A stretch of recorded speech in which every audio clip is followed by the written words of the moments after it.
उन लोगों की जर्नी स्टार्ट जो होती है वो लाइफ स्ट्रगल से होती है। When I started design consultancy work initially as an freelancer, major चीज़ होती है कि आपका इंटेंट क्या है। कंस्ट्रक्शन के पहले सबसे मेजर होता है बजटरी। डिज़ाइन ड्राइंग पे पहले ही काफ़ी वर्क कर लेना चाहिए, क्योंकि ये फील्ड ऐसी है, फिजिकली दिख रहा है, घर बन रहा है तो लोग आएंगे और सजेस्ट करेंगे। एक बार आपकी छत डल गई है, उसके बाद में बारिश हो तब भी आपका अंदर के काम चलते रहता है। फिर भी प्रेफरेंशियल टाइम तो मैं बोलूँगा कि नवंबर है। बाकी बारिश से पहले 2 से 3 महीने पहले एटलीस्ट आप काम में स्टार्ट करेंगे तो अच्छा रहेगा। बिल्कुल।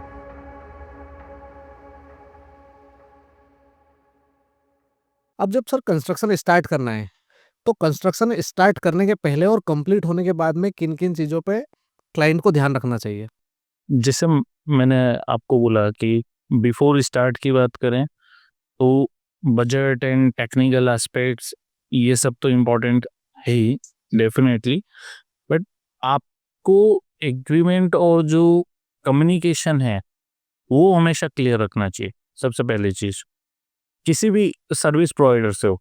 दूसरा, ड्यूरिंग द कंस्ट्रक्शन आप छोटी चीज़ों पे कई बार क्या होता है कि ध्यान नहीं देते हैं, लेकिन वही बाद में बड़ी बनती है। जैसे फॉर एग्जांपल एक छोटा-सा चीज़ है, आपका प्लम्बिंग पाइप का सॉल्वेंट। जी, जब आप मटेरियल परचेज़ करने जाते हैं मार्केट में, उसके ब्रांड से रिलेटेड कोई बात नहीं होती है। जबकि आप पाइप कितना भी मजबूत ले लो, उसको जोड़ तो सॉल्वेंट ही रहा है। तो आप बाद में पछताएँ। एलएडीसी को मैंने आपको एग्जांपल दिया है। ऐसी छोटी-छोटी चीज़ों पे भी आपको डिस्कशन ध्यान देना चाहिए। कंपनी उसको और ब्रांड और प्रोडक्ट पे ब्रांड पे डिस्कशन, ध्यान देना क्वालिटी ही पे डिस्कशन करना चाहिए। बिल्कुल, बिल्कुल। ये उसकी जान हो जाती है। हमें लगता है कि हम छोटे उस पे क्या बात करना है, लेकिन 2 चीज़ों को जोड़ वो ही रहा है। सही बात है। क्वालिटी क्वालिटी उसकी अच्छी होनी चाहिए, जो जोड़ रहा है। बिल्कुल। जी। एक इंदौर में सर चलन है अभी कंस्ट्रक्शन में पैकेज वाला, कि जो आपने बताया कि मिनिमम कॉस्टिंग के साथ बताया था कि हम इतने में कंस्ट्रक्शन स्टार्ट करते हैं, बट कंस्ट्रक्शन वेरी करता है साइज पे, फ्लोर्स पे। और उसके साथ में एक नई चीज आई है ऑफर के तौर पे, या तो मॉड्यूलर किचन या फॉल सीलिंग या पीओपी की डिजाइन्स। तो आपको लगता है कि सर, अगर आप भी इतने एक्टिव, आप भी देखते होंगे कि किस रेट में ये सब चीजें ऑफर कर रहे हैं, तो उसको कैसे डील करना चाहिए आम आदमी को? सबसे क्लैरिटी वाली चीज़ ये है कि जेब से कोई भी नहीं दे रहा है बिल्कुल सही बात है। और हर कोई कॉम्पिटिटिव मार्केट में बैठा है, जी। तो आपसे बहुत ज़्यादा पैसे कमा भी कोई नहीं रहा है। एक माइंडसेट क्लियर करना बहुत ज़रूरी है क्लाइंट के लिए कि कोई भी आपको जेब से लगा के कुछ नहीं देगा। और दूसरा, कोई अगर आपको ज़्यादा रेट दे रहा है, ज़्यादा रेट पे आपको सर्विस प्रोवाइड कर रहा है, तो ऐसा नहीं है कि वो बहुत ज़्यादा मार्जिन पे काम कर रहा है। उससे एक बार क्वेश्चन ज़रूर पूछें कि आपकी कॉस्ट ज़्यादा है, तो आपकी कॉस्ट ज़्यादा क्यों है? आपको अपने आप आइडिया लगेगा कि एक्चुअल में कंस्ट्रक्शन की कॉस्ट क्या है। टेक्निकल पॉइंट्स पे बात होगी तो सारी चीजें क्लियर हो जाएंगी। बिल्कुल। सो आस्क द क्वेश्चन, वो सबसे इम्पोर्टेंट है। अभी सर आप इतने समय से काम कर रहे हैं, आप रेसिडेंशियल में, इंडस्ट्रियल, कमर्शियल सारी जगह एक्टिव हैं। पिछले 5 से 10 सालों में आपको क्या नए इनोवेशंस लगते हैं कंस्ट्रक्शन इंडस्ट्री में जो अभी आए हैं? अच्छा, मुझे लगता है कि हर कंट्री या हर रीजन की अपनी एक ज़रूरत होती है और इंडिया चूंकि डेवलपिंग नेशन है और कहीं ना कहीं पे आज हम देख रहे हैं कि वाटर क्राइसिस हो रहा है, इन्वायरमेंटल क्राइसिस है।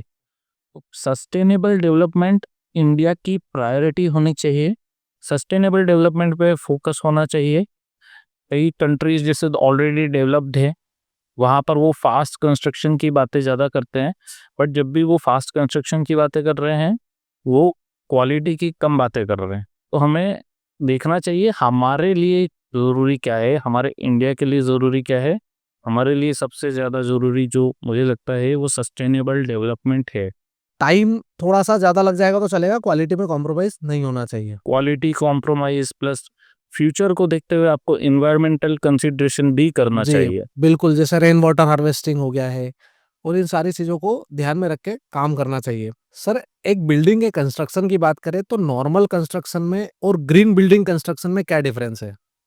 Actually green building basically sustainability को डिफाइन कर रहा है या पर्यावरण के लिए, मदर अर्थ के लिए जो होता है गवर्नमेंट ने आईजीबीसी सीआईआई के साथ में मिलकर आईजीबीसी जो Indian green building council create करा है, और वो बेसिकली एक सर्टिफिकेशन दे रहे हैं घरों को, इंडस्ट्रीज को, कमर्शियल बिल्डिंग्स को सिल्वर रेटिंग, प्लेटिनम रेटिंग, इस तरह से।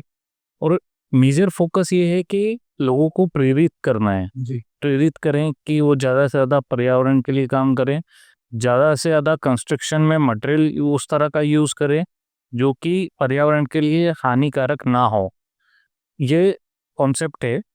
और कन्वेंशनल जो होता है, जो रूटीन चल रहा है, वो भी हमारा जो है जो हम सालों से करते आए हैं, उसको धीरे धीरे धीरे धीरे हम कैसे चेंज कर सकते हैं ग्रीन बिल्डिंग में, उसी पे गवर्नमेंट भी फोकस कर रही है और उसी में पूरी फ्रेटर्निटी, कंस्ट्रक्शन फ्रेटर्निटी भी फोकस कर रही है। कॉस्टिंग में क्या डिफरेंस आता है सर नॉर्मल कंस्ट्रक्शन में और ग्रीन बिल्डिंग में? ग्रीन बिल्डिंग लोगों के दिमाग में बैठा हुआ है कि कॉस्टलियर अफेयर है, ज़्यादा खर्चा होगा, मुझे सोलार लगाना पड़ेगा, मुझे बहुत सारे फीचर्स देने पड़ेंगे, जगह बहुत सारी छोड़नी पड़ेगी, यूनिक मटेरियल खरीदना पड़ेगा, यूनिक मटेरियल लगाना पड़ेगा। ऐसा कुछ भी नहीं है। जिससे कि गवर्नमेंट ने करा है कि सिल्वर से लेकर के प्लेटिनम, तो प्लेटिनम तो बहुत हाईएस्ट रेटिंग हो गई है। और रेटिंग भी नहीं, बेसिकली आपको ग्रीन बिल्डिंग बनाना चाहिए खुद के लिए। बिल्कुल ग्रीन सही बात है। बिल्डिंग कॉन्सेप्ट जो है वो किसी को दिखाने के लिए, नंबरिंग के लिए ना करते हुए, या ग्रीन हाउसिंग जो है वो खुद के लिए करें। बेसिक चीज़ें हैं जो हर कोई कर सकता है, जो कि रेन वाटर हार्वेस्टिंग। एक छोटा सा रेन वाटर हार्वेस्टिंग का कैप्सूल लगता है, आपके बोरिंग में हो जाता है या फिर सोक पिट पे होता है। ये हर घर में, हर इंडस्ट्री में, हर कमर्शियल में होना ही चाहिए, और हो सकता बिल्कुल है सही बहुत बात बड़ा है। कॉस्ट नहीं नहीं है, है। नहीं है सर। सेकेंडली, आपका सोलार से रिलेटेड बात करें। थर्ड, आपकी प्लानिंग इस तरह से हो कि वो सन पाथ को फॉलो करे। आपके रूम्स जहाँ पर आपको गर्म चाहिए एरिया, वो उस डायरेक्शन में हो, साउथ एरिया में हो। जहाँ पर आपको थोड़ा सा मध्य चाहिए, वो नॉर्थ ईस्ट उस डायरेक्शन में हो। जहाँ पे आपको यूटिलाइजेशन ऑफ एनर्जी ज़्यादा चाहिए, जहाँ पे हीटिंग ज़्यादा चाहिए, वो साउथ डायरेक्शन। इस तरह के बेसिक कॉन्सेप्ट्स हैं, बहुत हाई फाई नहीं है। विंडोज़ के साइज़ क्या होने चाहिए, विंडोज़ की पोजीशनिंग कहाँ होनी चाहिए, इन सब से आपकी कॉस्ट नहीं बढ़ रही है। ये से केवल आप basic location and positioning of our rooms, doors, windows, इन सब से भी बहुत कुछ इन्हांस कर सकते हैं एनवायरनमेंट को। Anything which is using less energy. एक मिथ जो आम आदमी के दिमाग में ग्रीन बिल्डिंग को लेके, आपको क्या लगता है कि ऐसा क्या मिथ है जो एक्चुअल में फैक्ट है? ऐसा कोई, मुझे जितना मार्केट में देखा है, वो मेजरली तो लोगों को कॉस्ट का ही डर होता है कि मैं ग्रीन बिल्डिंग बनूंगा, कॉस्ट ज़्यादा लगेगी। तो ये एक सबसे बड़ा मिथ है जो कि गलत है। और इसमें जो बेसिक चीज़ें आपने बताई सर, उसमें प्लॉट साइज़ भी कोई दिक्कत, मतलब किसी को लगता हो कि बड़ा प्लॉट साइज़ होना चाहिए, तो आपने जो चीज़ें बताई, जो पॉइंट्स बताए, उसमें प्लॉट साइज़ का भी कोई लेना-देना नहीं है। आपकी प्रॉपर प्लानिंग हो जाएगी, आपके एनवायरनमेंट के हिसाब से आपने प्लानिंग किया। बाकी रेन वाटर हार्वेस्टिंग तो आजकल सब करते ही हैं और सोलार पे भी मैक्सिमम लोग जा ही रहे हैं। तो कहीं न कहीं आप इनडायरेक्टली भी ग्रीन बिल्डिंग को फॉलो कर ही रहे फॉलो हो। कर रहे हैं। इवन हमारे लिए भी फर्स्ट टाइम जब हम वो प्रेजेंटेशन देख रहे थे गवर्नमेंट का से, और आईजीबीसी का प्रेजेंटेशन देख रहे थे, हमें भी रियलाइज हुआ कि ये तो हम बाय डिफ़ॉल्ट ही कर रहे हैं। कर रहे हैं, बिल्कुल सही बात है। बहुत सारी चीज़ें तो हम बाय डिफ़ॉल्ट ही हमारे कस्टमर के लिए करके देते हैं, और बहुत सारी चीज़ें ऐसी हैं जो बहुत आसानी से करी जा सकती है। छोटी-छोटी चेंजेस करके भी आप आपकी बिल्डिंग को टुवर्ड्स ग्रीन बिल्डिंग या टुवर्ड्स नेचर कर सकते हैं, अच्छा कर सकते हैं नेचर के लिए। और आपके और आपकी फैमिली के लिए ही बेस्ट है। मतलब हेल्थ को लेके अगर बात करें तो फ्यूचर में जो आजकल एनवायरनमेंट और जो पॉल्यूशन हो रहा है उसके हिसाब से ग्रीन बिल्डिंग बेस्ट है। बिल्कुल, इवन आप देखें कि जो बोरिंग करते हैं आज हमारे शहर में ही देखें, तो 700-700 फीट तक पानी। पाने नहीं गए, बिल्कुल सही बात। तो ये उसी का कारण है कि हम यूज़ कर रहे हैं बट वापस नेचर को नहीं दे रहे हैं। और एट द एंड अगर आप वो सब चीज़ें करते हैं तो वो बेनिफिट आप ही को है। लॉन्ग टर्म में आपको हर चीज़ मिलेगी। एनर्जी कंजर्वेशन से भी बिजली का बिल आप ही का कम आएगा। आज पैसे लगा करके 25 साल तक उसका बेनिफिट है। जी, सही बात। वाटर है तो आप वाटर लाइफ टाइम बेनिफिट है। तो ये सब यूसेज आप ही के लिए है। हाँ, अगर आपने वाटर का ध्यान रख लिया तो आपको कहीं और भटकना नहीं पड़ेगा। आपके घर पे आपकी बोरिंग आपका साथ देगी। जी, बिल्कुल। ग्रीन बिल्डिंग के साथ में सर एक कोई चेंज जो आप चाहते हैं कि कंस्ट्रक्शन इंडस्ट्री में होना चाहिए और उसके पीछे क्या रीज़न है? बेसिकली कंस्ट्रक्शन इंडस्ट्री में जो देखा गया है स्पेशली इंदौर मार्केट में थोड़ा सा एडॉप्शन ऑफ मटेरियल या एडॉप्शन ऑफ थिंग्स कम है। फॉर एग्जांपल आप देखेंगे कि अभी एएसी ब्लॉक को लेकर के, फ्लाई ब्लॉक को लेकर के, रेड ब्रिक को लेकर के बहुत सारे मिसकंसेप्शन हैं, बहुत सारे मिथ्स हैं। जैसे ही कंस्ट्रक्शन मेथोडोलॉजी को लेकर के है, मुझे स्टील स्ट्रक्चर कराना चाहिए या कन्वेंशनल आरसीसी कराना चाहिए इंडस्ट्रीज़ के लिए, आज भी वो मिथ है कि मुझे क्या करना है, कोई डिसीज़न नहीं आ रहा है। तो ये चीज़ें हैं कि हमें एडॉप्शन स्पेशली आपको उस प्लेयर को आपके लिए हायर करना चाहिए, जो आपको हर तरह की सर्विस भी प्रोवाइड करा रहा हो और उस टेक्नोलॉजी के लिए अपग्रेड रहने के लिए तैयार हो, जिसका खुद का रिसर्च एंड डेवलपमेंट विंग हो। सर जैसे हमने ग्रीन बिल्डिंग की बात की, उसके अलावा एक कोई सा एक चेंज बताइए जो आप चाहते हैं कंस्ट्रक्शन इंडस्ट्री में आना चाहिए और उसका पीछे क्या रीज़न है? सबसे बड़ी चीज़ है कि एडॉप्शन ऑफ टेक्नोलॉजी मटेरियल के एस्पेक्ट पे हो या फिर प्रोसेस के एस्पेक्ट पे हो, जी। कहीं न कहीं पे अभी भी एक माइंडसेट का रिस्ट्रिक्शन है, स्पेशली हमारे सेंट्रल ज़ोन में, सेंट्रल इंडिया के ज़ोन में, जो मुझे लगता है कि वो चेंज करने की ज़रूरत है। कुछ बड़े ग्रुप्स जैसे अब इंदौर में, एमपी में आना चालू हुए हैं, तो वो ट्रेंड को ला रहे हैं, बट फिर भी छोटे प्रोजेक्ट्स में अभी भी वो चीज़ें जो है कहीं न कहीं पे कमी है। प्योर कन्वेंशनल कंस्ट्रक्शन या पूरे कंस्ट्रक्शन कन्वेंशनल मटेरियल ही चल रहा है, जिसको चेंज करना चाहिए, जो और एक्सप्लोर करना चाहिए। मतलब अगर मटेरियल में बात करें सर, तो आप कुछ एग्ज़ाम्पल देना चाहेंगे? मटेरियल में एक बहुत सिंपल सा है, ब्रिक्स की बात करें, रेड ब्रिक्स यूज़ होती है हमारे एरिया में। देन ए फ्लाई ब्लॉक्स है, देन एएसी ब्लॉक्स है, कंक्रीट ब्लॉक्स है, बहुत सारे मटेरियल लगे हैं। नहीं, अब तो ब्रिक वर्क ब्लॉक की जगह पे पूरे के पूरे पैनल ही बने बिल्कुल, बनाए आ जाते हैं। बैनर्स भी आ रहे हैं। तो ऑप्शंस बहुत सारे हैं। स्टिल कहीं न कहीं हम कन्वेंशनल पे बहुत ज़्यादा डिपेंड है। हमारे एरिया में तो फिर भी ब्रिक्स मिल रही है, रेड ब्रिक्स मिल रही है। इंडिया में बैन होती जा रही है। आगे ना पीछे आपको एडॉप्टेबिलिटी ऑफ टेक्नोलॉजी करनी पड़ेगा और नए मटेरियल को लेना ही पड़ेगा। तो अभी क्यों नहीं? बिल्कुल सही बात है सर। उसको एडॉप्शन ज़रूरी है। वो पर्यावरण के पॉइंट ऑफ व्यू से अगेन रेड ब्रिक जो है is not good for environment, और जिसके लिए गवर्नमेंट भी इसको धीरे-धीरे बैन करती जा रही है। तो ऐसे प्रोडक्ट लें जो अच्छा आउटपुट भी दे सकते हैं, एंड बट ऑब्वियस है कि आप एक्सपर्ट को कंसल्ट करेंगे तो ज़्यादा बेहतर होगा। मतलब एक बिल्डिंग बनाने से पहले पूरा रिसर्च करें और कोशिश करें इको फ्रेंडली मटेरियल एडॉप्ट करने में। बिल्कुल। और रिसर्च हर कोई नहीं कर सकता, ये बहुत क्लियर है। आपको सही केवल एक रिसर्च में मेहनत कर लें कि सही पर्सन को पर्सन हायर हायर करें। करने में बिल्कुल। वो professional architect, engineer, construction company जो भी हायर करें, आप शुरुआत में अगर टाइम दे देंगे, तो शुरुआत में रिसर्च कर लेंगे कि उसका एक्सपर्टीज़ है या नहीं है, नॉलेज है या नहीं है। बाकी चीज़ें आपको नहीं करना है, बाकी चीज़ें आसान हो जाएगी। सर आपको 10 साल से ज़्यादा हो गए हैं कंस्ट्रक्शन इंडस्ट्री में काम करते हुए। जब क्लाइंट के अनएक्सपेक्टेड चैलेंजेस आपके सामने आते हैं तो आप उन्हें कैसे मैनेज करते हैं? बेसिकली समझना ये जो है कि क्लाइंट का पेन पॉइंट क्या है, जी। वो एक्चुअल में क्या चाह रहा है। कई बार उसको प्रॉब्लम ये है कि आप क्लैरिटी से बात नहीं कर रहे हो, कई बार उससे कम्युनिकेशन नहीं कर रहे हो, उसका एग्रेशन कहीं और निकलता है। तो एक सबसे बड़ी चीज़ है, क्लियर कम्युनिकेशन होना बहुत ज़रूरी है जब भी हम क्योंकि 12 महीने, 16 महीने इतना लंबा प्रोसेस है सर्विस का, और इतनी सारी एजेंसीज़ है कि कब कहीं पर भी कभी भी मिसअंडरस्टैंडिंग हो सकती है। वो मिसअंडरस्टैंडिंग को रोकने का एक ही तरीका है, clear communication with the client.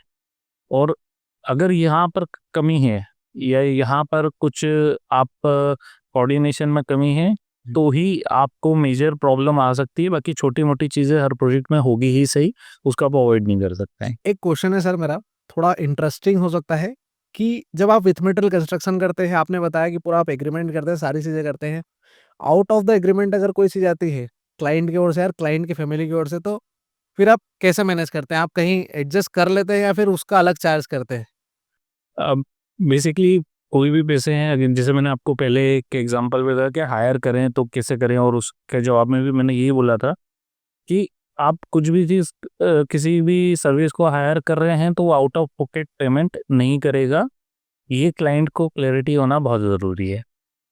कोई भी सर्विस प्रोवाइडर है, नो डाउट थोड़ा सा फ्लेक्सिबल होता होता है, है, बिल्कुल। बट उसके मार्जिन में वो 1 से 2% का जी, कंसीडर करता है। बिल्कुल। अगर आप ज़्यादा चेंजेस करवा रहे हैं तो हमेशा अनबायस्ड रहना ज़रूरी है कि भाई मैं बहुत ज़्यादा चेंजेस करवा रहा हूँ तो मुझे पे करना है। वाइस वर्सा कंस्ट्रक्शन कंपनी को भी वो समझना ज़रूरी है कि अगर क्लाइंट वर्क स्कोप कम कर रहा है तो ये आपकी भी ज़िम्मेदारी है, तो कहीं न कहीं उसको अवेयर करा जाए और उसको कहीं न कहीं वो कॉस्ट बेनिफिट ये दिया जाए, पास करा जाए। हमारे साथ में जो एक वर्किंग का स्टाइल है हमारा, हम विद द टाइम हर महीने कहीं न कहीं पे एक अमेंडमेंट शीट्स जो है रेडी करते जाते हैं। उसमें क्लाइंट का स्कोप भी बढ़ता है। जब स्कोप बढ़ेगा तो हम उसको एक्स्ट्रा पेमेंट के लिए भी अप्रोच करते हैं, और जब स्कोप कम होता है, जनरली ये होता है मार्केट में कि स्कोप तो कम हो गया, लेकिन उस पे लेकिन कोई बात नहीं कॉन्ट्रैक्टर करता। कभी भी नहीं बताता कि मेरा मार्जिन बढ़ गया, आपने इस चीज़ को कम कर कमाल लिया है। इसलिए। बिल्कुल। तो ये आपके अंदर अनबायस्ड थिंकिंग होना ज़रूरी है, क्लाइंट के अंदर भी और कॉन्ट्रैक्टर और कंस्ट्रक्शन कंपनी के अंदर भी। मतलब वही क्लैरिटी वाली बात है कि सारी चीज़ें क्लियर करके चलें, तो प्रॉब्लम नहीं आएगी। आपने सर इतने साल काम किया, अभी भी कंटिन्यूअस कर रहे हैं, आपकी कंपनी ग्रोइंग स्टेज पे और नए-नए आयाम छूते जा रही है। मुझे एक यूनिक इंसिडेंट बताइए जो आपके साथ आपने फेस किया हो या फिर आपके किसी प्रोजेक्ट में हुआ हो? अब सबसे मेजर तो मैं समझता हूँ कि जो कोविड का टाइम था उसके पहले हम लोग को एक बड़ा प्रोजेक्ट पे वर्किंग कर रहे थे, that is a effluent treatment plant. Commercial project था इंडस्ट्री का, और उस पे हम लोग वर्क कर रहे थे, और हमारे लिए वो बड़ा प्रोजेक्ट था, और उस समय हमारा इन्वेस्टमेंट भी काफ़ी कुछ हम लोगों ने लगाया था, करीबन 1.5 से 2 करोड़ रुपए की बिलिंग उस समय हमने इन्वेस्ट करा था। और उसको करने के लिए भी चूँकि ज़िंदगी की सबसे बड़ी पूँजी हमारी उस वक़्त लगी हुई थी, तो वहाँ पे डे नाइट काम करा है, लगातार हमने कास्टिंग करी, माइलस्टोन कास्टिंग करी थी हमने कंक्रीट की, वहाँ पे 1800 क्यूबिक मीटर के करीब कंक्रीट करा लगातार नॉन स्टॉप। तो ये सब मेहनत करने के बाद भी जब कोविड आ गया, इसके बाद में जब ये बात है फ़रवरी के करीब के हमने एग्ज़ीक्यूशन करा, बिल लगने पे मार्च हो गया और मार्च के बाद में कोविड आ गया। अब पेमेंट लेना है तो क्लाइंट बोल रहा है कि मेरे पास मेरा आगे से पेमेंट नहीं आया है, जो कि पूरे मार्केट में ट्रेंड था। हर कोई एक ही जवाब दे रहा है, मेरे पास आगे से पैसा नहीं है, मैं क्या करूँ? ये चीज़ हमारे साथ भी हुई। ज़िंदगी भर की पूंजी लगा दी, और सप्लायर, लेबर्स लेबर्स तो नहीं रुकती कभी भी पेमेंट के लिए। छोटे कॉन्ट्रैक्टर्स नहीं रुकते हैं। वो दिन भर कॉल्स आना, दिन भर हमें लगातार कई बार धमकियाँ भी मिली कि पेमेंट को लेकर के, अब आपके पास पेमेंट ही नहीं हुई, आपका पूरा फंड फँसा हुआ है। तो उस फ़ेज़ को पेशेंटली निकालना बहुत इम्पोर्टेंट था, और वहाँ पर वो नेवर गिव अप वाली जो चीज़ है, एक वक़्त तो लगा था कि अब क्या मतलब है कि आप अपना पूरी एनर्जी दे रहे हो, 24-24 घंटे काम कर रहे हैं, उसके बाद में पैसे भी पूरे लगा रहे हैं, उसके बाद में लोगों की सुन भी रहे हैं, पैसे हमारे सप्लायर को नहीं दे पा रहे हैं। तो वो एक फ़ेज़ आता है जब आप सोचते हो कि अब छोड़ देते हैं, अब नहीं करना है, अपन तो दूसरी फ़ील्ड कर लेते हैं। जी। बट कहीं न कहीं पे अपने आप को रोका, और फिर हम वापस आगे बढ़े। वो एक लाइफ़ में हमेशा याद रहने वाला इंसिडेंस है। फ़ील्ड पे जिस तरीके से काम कर रहा था, होश नहीं था कि भई खाना खाया है कि नहीं खाया है, सोए भी है कि नहीं है। वो जो दौर था, फ़रवरी से लेकर के मई, अप्रैल मई तक का, जब तक वो पेमेंट नहीं रिलीज़ हो गया, जब तक पेमेंट नहीं आया, कोविड लॉकडाउन खत्म हुआ, उसके बाद में जाकर के पेमेंट आया। जी। वो कहीं न कहीं पे वो आज भी याद है, और आज लाइफ़ टाइम याद रहेगा। उस समय पे सर टीम वर्क और टीम बॉन्डिंग बहुत ज़रूरी है। आप लोगों ने एक-दूसरे का साहस कैसे बढ़ाया और कैसे फिर आपने आपके कॉन्ट्रैक्टर्स एंड सप्लायर्स को मैनेज किया 2-3 महीने जब तक पेमेंट नहीं आया? हमने हमारे कॉन्ट्रैक्टर्स वगैरह को काफ़ी कुछ बताई हमारी परिस्थिति, तो उन्होंने भी समझा, उन्होंने भी हमारा साथ दिया। जब हम दब के बात करते हैं, हाँ, आज कर रहा हूँ, कल कर रहा हूँ पेमेंट, तब पेमेंट नहीं कर पाते हैं, तो कॉन्ट्रैक्टर और क्लाइंट का बिहेवियर अलग होता है। और जब आप उसको क्लियरिटी के साथ में आप आपकी सिचुएशन बताते हो, तब वो भी सोचता है कि ठीक है, समय है, और वो भी साथ देने की कोशिश करता है। जो कि हमारे जितने भी सप्लायर्स थे, उन्होंने साथ दिया, हमारे एम्प्लॉइज़ ने साथ दिया। कोविड के टाइम पे सैलरीज़, बट ऑब्वियसली ये सिचुएशन थी, तो हम 2 महीने तक सैलरी नहीं दे पाए थे, तीसरे महीने जाकर के सैलरी दिए।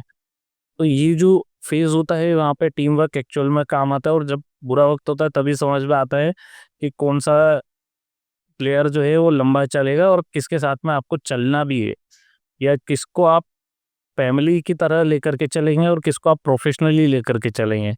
वो ऐसी सिचुएशन ही हमें रियलाइज़ कराती है। बहुत अच्छी बात है सर। आपने आपका जो एक्सपीरियंस बताया सर, कोविड का हर किसी का कोई ना कोई एक एक्सपीरियंस है, पर आपने जो बताया वो आपकी कंपनी जहाँ आज है वो आपके नेवर गिव अप के एटीट्यूड की वजह से, आपकी और आपकी टीम के एटीट्यूड की वजह से सर। आपने 10-12 साल काम किया और आप बड़े लेवल के प्रोजेक्ट्स भी आप कर रहे हैं और आपकी टीम भी उस लेवल पे कोऑर्डिनेट करती है आपस में। आप एक ऐसी एडवाइस जो कॉन्ट्रैक्टर्स को देना चाहते हैं, जो बिल्डर्स, कॉन्ट्रैक्टर्स हैं, जो कंस्ट्रक्शन करते हैं, ऐसी क्या एडवाइस देना चाहते हैं कि जो उनके लिए भी सही रहे और क्लाइंट के लिए भी सही रहे? अनबायस्ड बिहेवियर जो होता है, वो ही आपको ग्रोथ देता है।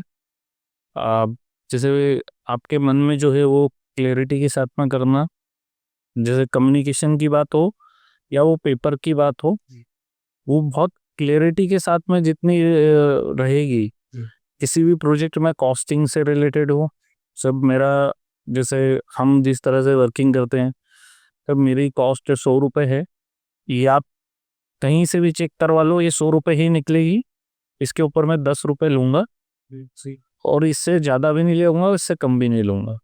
ये जो क्लैरिटी के साथ में जब आप कम्युनिकेशन करना चालू करते हो, तो आपको अपने आप बिज़नेस भी मिलता है, अपने आप ट्रस्ट भी आता है, और आपका जो रिलेशन है विद द क्लाइंट, वो बहुत स्ट्रांग होता है।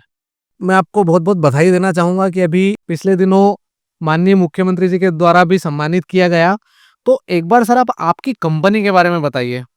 So thank you Yashwant sir, first of all for the opportunity, और मुझे मेरी कंपनी के बारे में भी बोलने का मौका मिल रहा है। वंस इंफ्रा बेसिकली कॉन्सेप्ट पे काम करती है, वन स्टॉप सॉल्यूशन पे। और जो अवार्ड की आप बात कर रहे हैं, वो बेसिकली हमारे जैसे आपने जो थ्रू आउट द कम्युनिकेशन भी देखा होगा, सस्टेनेबिलिटी, इन्वायरमेंट, क्योंकि वी बिलीव कि हम जब तक इस इंडस्ट्री में हैं, साथ में मिलके, पर्यावरण के साथ में मिलके काम करेंगे, तो और एक अपनी एक यूएसपी भी बनाएंगे। तो हमें हमारे कुछ प्रोजेक्ट्स हुए हैं, महू में हमने काफ़ी प्रोजेक्ट्स करे हैं, और अधिकतर प्रोजेक्ट्स में ग्रीन बिल्डिंग कॉन्सेप्ट्स को यूटिलाइजेशन करा है, और उसके लिए हमें पहले भी काफ़ी अवार्ड मिला है। रिसेंटली हमें मुख्यमंत्री जी द्वारा भी उस विषय के लिए अवार्ड मिला है। सर अभी तक आप कितने प्रोजेक्ट्स पे काम कर चुके होंगे? लगभग हम 250 से ज़्यादा प्रोजेक्ट पे काम कर चुके हैं, और आज के टाइम पे बात करें ओवरऑल, तो लगभग 15 लाख स्क्वायर फीट से ज़्यादा का हम काम कंप्लीट कर चुके हैं, और approximately 7 to 8 lakh square feet का काम एट अ टाइम हमारा जो है चल रहा है, और जिसमें होटल प्रोजेक्ट है, हाई राइज बिल्डिंग प्रोजेक्ट भी है, रेसिडेंशियल प्रोजेक्ट भी है, और इंडस्ट्रियल प्रोजेक्ट भी है। अभी तक हमारी कंपनी 6 राज्यों में काम कर चुकी है, 30 से ज़्यादा शहरों में हम लोग काम कर चुके हैं। कंस्ट्रक्शन सेगमेंट में हम बहुत सीधी सी बात बोलते हैं कि वंस इंफ्रा जो है एक कंक्रीट की तरह है, सांचे में डलती है। आप हमसे घर भी बनवा सकते हैं, आप हमसे होटल बनवा सकते हैं, हम इंडस्ट्री का काम कर रहे हैं, हम हाई राइज बिल्डिंग का काम कर रहे हैं। हमारे अधिकतर क्लाइंटेल जो है वो एमएनसीज है, बड़े कॉरपोरेट्स हैं, या वो लोग हैं जो घर बना रहे हैं, तो महू के मिलिट्री वाले हो गए, आईटी इंडस्ट्री वाले हो गए, जिनके पास में समय की कमी है। तो जो हम ट्रस्ट बिल्ड कर रहे हैं, वो नतीजा है कि हमारे पास में इतना अच्छा और इतना वाइड स्प्रेड क्लाइंटेल है, from housing to major industries. Once again sir, मेरी और मेरी टीम की ओर से बहुत-बहुत धन्यवाद और आपको बहुत-बहुत शुभकामनाएँ आने वाले समय के लिए, आपके और आपकी कंपनी के लिए। Thank you Ashwin. तो आज हमारे साथ हमारे पॉडकास्ट में थे कंस्ट्रक्शन इंडस्ट्री एक्सपर्ट चिराग नीमा सर, जिनके साथ हमने जाना कि घर के कंस्ट्रक्शन को, घर के निर्माण को आसान बनाने के लिए आपको कितने तरीके की ड्राइंग्स की ज़रूरत होती है। आपको ये ध्यान रखना है कि आपकी बिल्डिंग सस्टेनेबल कैसे बनेगी, आपको कॉन्ट्रैक्टर हायर करने से पहले क्या रिसर्च करना चाहिए, और इसके साथ में सर का एक नेवर गिव अप वाला एटीट्यूड कि आप घर बना रहे हैं या आपकी पर्सनल लाइफ हो या आपका बिजनेस हो, आपको नेवर गिव अप वाला अगर एटीट्यूड लेके आप चलेंगे तो आपको कभी भी कोई प्रॉब्लम्स नहीं आएगी। और इसी प्रकार के एक्सपर्ट से मिलकर आपके घर के निर्माण को आसान बनाने के लिए आज ही हमें सब्सक्राइब करें।